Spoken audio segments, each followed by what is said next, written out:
سلام بر بکس خفن یوتیوب، حالتون چطوره آقا؟ و یه ویدیو یوتیوب دیگه خیلی خوش اومدید داخل این ویدیو.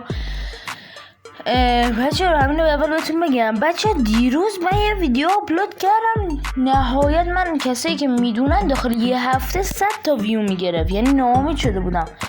اما داخل 17 ساعت شد 120 تا ویو رسیده.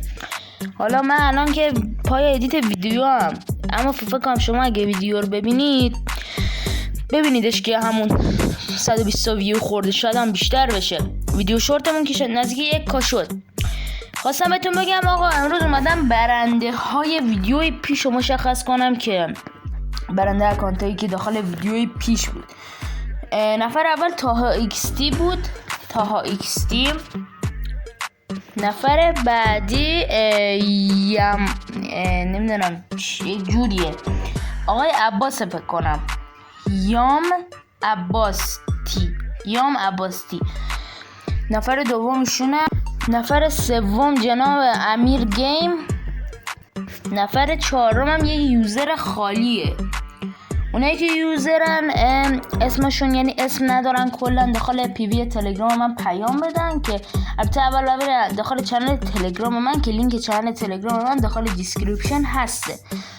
اگه نبود بچه‌ها داخل تلگرام سرچ کنید CG It's Me.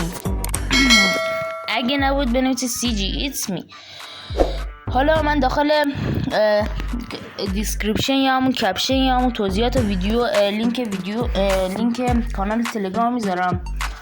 و بچه‌ها نفر پنجم هم آقای حامده. اینایی که گفتم یعنی اصلا تکراری نیست، فقط یوزر رو اونایی که یوزرن خودشون بیان داخل چنل تلگرام و نگاه کنن و اوکی کنن.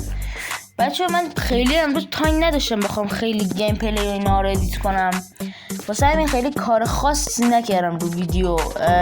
شرمنده بچه‌ها، به بزرگواری خودتون ببخشید، واقعا کار داشتم به مولا.